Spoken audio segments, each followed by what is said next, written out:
true beauty of Madden or any other video game is the escape to an alternate reality where bizarre timelines unfold. Sometimes you find yourself in the darkest timeline. A great video game offers multiple portals to the unknown, and Madden NFL 18 is a great video game. The introduction to this year's edition of the popular video game is a simulation. Instead of opening up immediately on an intro video, I was taken straight to the Super Bowl for a little Atlanta Falcons vs. New England Patriots action. That's fitting, what with Tom Brady serving as the face of the game on the GOAT edition. The beauty of modern video games is avoiding play now when it's rarely available. It's just easier to connect online than in real life these days. And Madden has a slew of ways you can play for the long haul by logging on. Let's run through them and then get to our annual CBSSports.com season simulation. Or you can just skip ahead and scroll to the bottom. Long Shot Mode. This year's Madden features a new version of simulation, the Long Shot, in which you play the role of Devin Wade, a former high school star who is trying to make the NFL. It is not football first, per se, but it is unique to the game. You start out in Devin's backyard and have to make a decision about whether to run the ball or pass to your buddy, Colt Cruz, played by Scott Porter of Friday Night Lights fame, with your dad playing defense. Fast forward 16 years and it's time to take a ride, in a broken-down pickup truck, to the NFL Scouting Combine. The trip starts with some moral choices and ends with some on-field choices involving the actual combine. Via Sports. Essentially, it's a multi-horse storyline where the goal is to get Wade to the NFL. The concept is cool, the execution is strong, and if you dig that sort of thing, it'll be an incredible feature of the game. You can end up meeting Dan Marino if the right choices are made. Via Sports. For me, it's a little cheesy, but I got briefly lost in the moment of slinging the ball around the combine in a big spot. It's not hard at all to imagine this as a half-aging feature for you that can bring in new players who don't want to just play football but instead get immersed in a storyline. Here's an in-depth look at the work that went into creating a Long Shot Madden Ultimate Team. Despite being an old-school franchise mode guy, it's hard not to drift toward the real vehicle of the game. Madden Ultimate Team, MUT, as the mode is known, serves as the linchpin for the blossoming world of esports that AI and the NFL have found themselves involved in. One of the strongest pulls to Madden in the early days for me was resetting the rosters and drafting a team to play against one of my college roommates. I've mentioned this in these reviews before, but we would skip class, we were our idiots, and spend a couple hours building the best possible team to compete against one another. MUT gives you that. You start by selecting a franchise and getting two cornerstone players. Melvin Gordon, Joey Bosa are the Los Angeles Chargers, DeAndre Hopkins, J.J. Watt are the Houston Texans, etc., and then playing challenges or going head-to-head to earn coins and packs of cards, which adds another level of excitement if you, like me, prefer never to grow up. You open up football cards to find out what players you get and build out your roster from there. It's basically franchise mode plus the old skills challenges version plus football cards plus head-to-head online. The key is to get in early and play regularly. If you show up after the season and try to develop a squad, you won't be very good. Franchise mode, the crown jewel of Madden for real football junkies. Franchise mode is still very much in play. You take over your favorite team and you run said team for years and years and years and years. Or until your wife reminds you that you're 36 and it's time for dinner. It's an improved version too, with all kinds of off-season nuggets available to owners, including detailed scouting reports for draft time. This is a drastic improvement over the old pick what food your stadium serves option from about 8 years ago. Although it was always fun to jack up the price of crab cakes. No, I don't know why I owned the Baltimore Ravens then either. Free agency is tougher than usual. You can't just make the fair offer the player wants and expect them to sign. Once a player rejects an offer, he is gone too.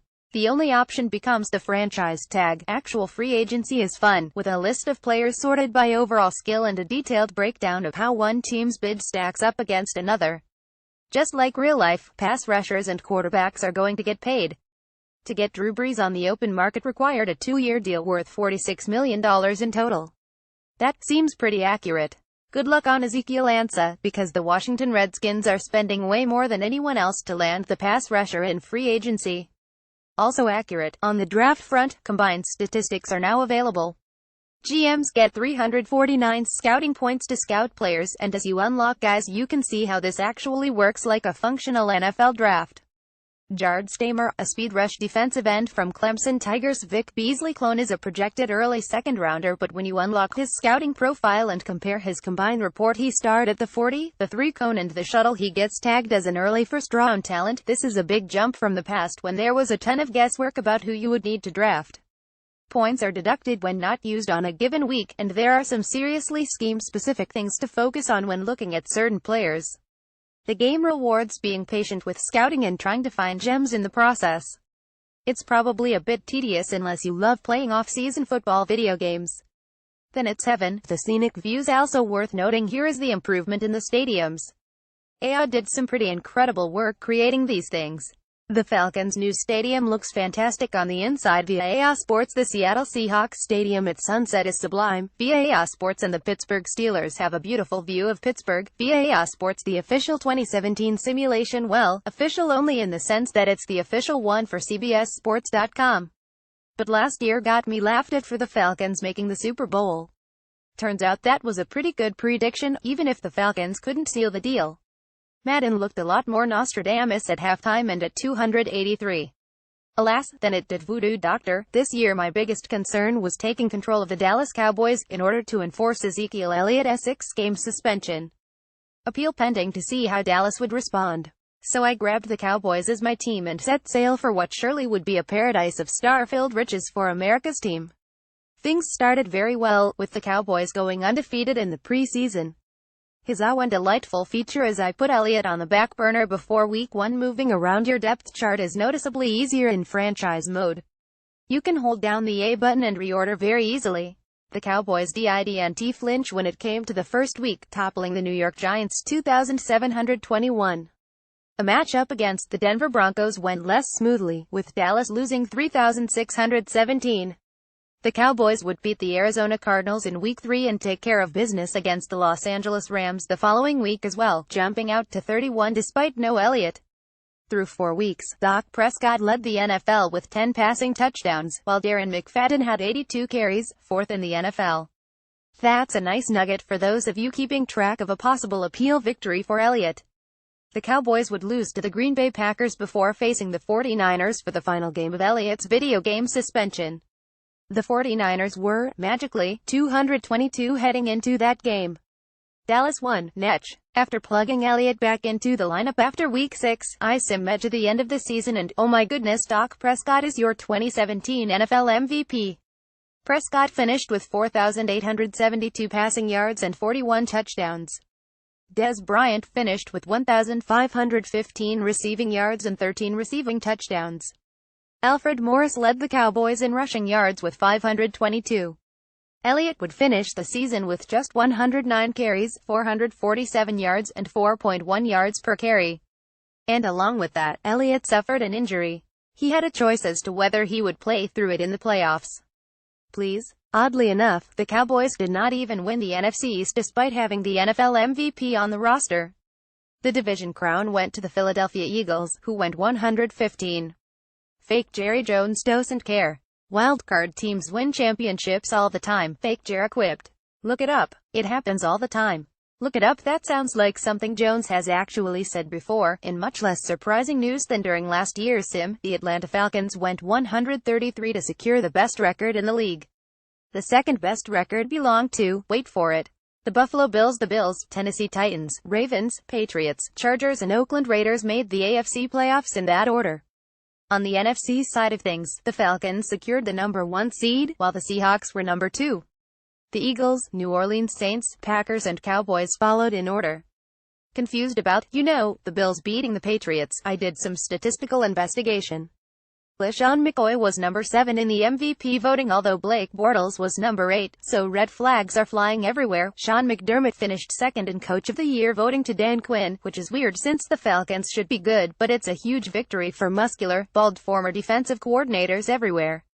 The Bills-Patriots thing is just impossible to understand. If I told you the Bills won 11 games and the Patriots didn't win the division, you would assume both Tom Brady and Jimmy Garoppolo were kidnapped by a crazed Rex Ryan and held hostage for months somewhere in Bristol. Nope. Brady threw for 5,355 yards and 34 touchdowns while completing 75% of his passes. Even wilder, Tyrod Taylor had 2,069 yards, 16 touchdowns and 5 interceptions. Nate Peterman had 2,051 yards, 15 touchdowns and 7 interceptions. Worth noting, Patrick Mahomes attempted 419 passes. That's too many for real life. I think, maybe, Mitchell Trubisky attempted 500. That might not be enough. Deshaun Watson had 578. Just right. Rushing-wise, Shady led the league with 1,614 yards.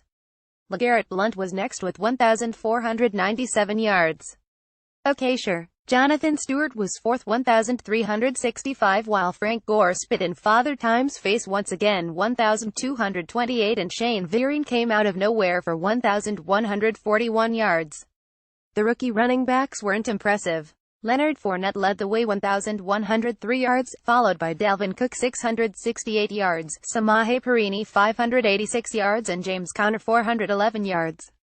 Julian Edelman led the league in receiving yards, 1,681, followed by Bryant, Julio Jones 1,472, Antonio Brown 1,355, A.J. Green 1,327, and a pair of surprises, Martavis Bryant 1,295 on a league-leading 123 receptions, and Titans rookie Corey Davis 1,287.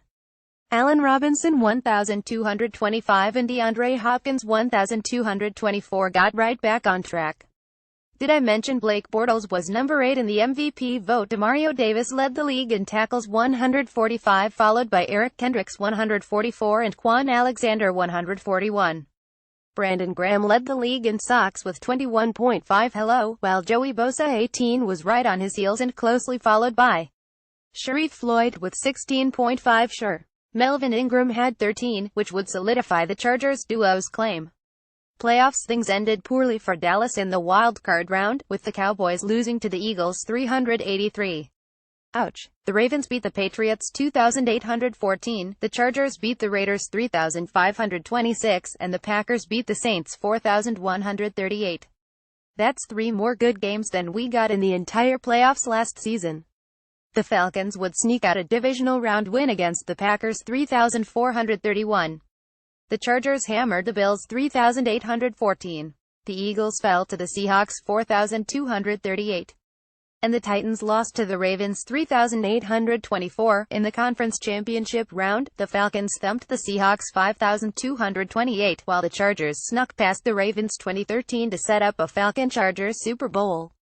Yes, you read that right, and Atlanta redeemed itself 3,024, winning the franchise's first title. Which, to be honest, would be amazing if the Falcons hadn't won the freaking Super Bowl in this very sim last year. Also weird, Matt Ryan threw 0 touchdowns and 3 interceptions in the win. Phillip Rivers tossed 3 touchdowns and 4 picks.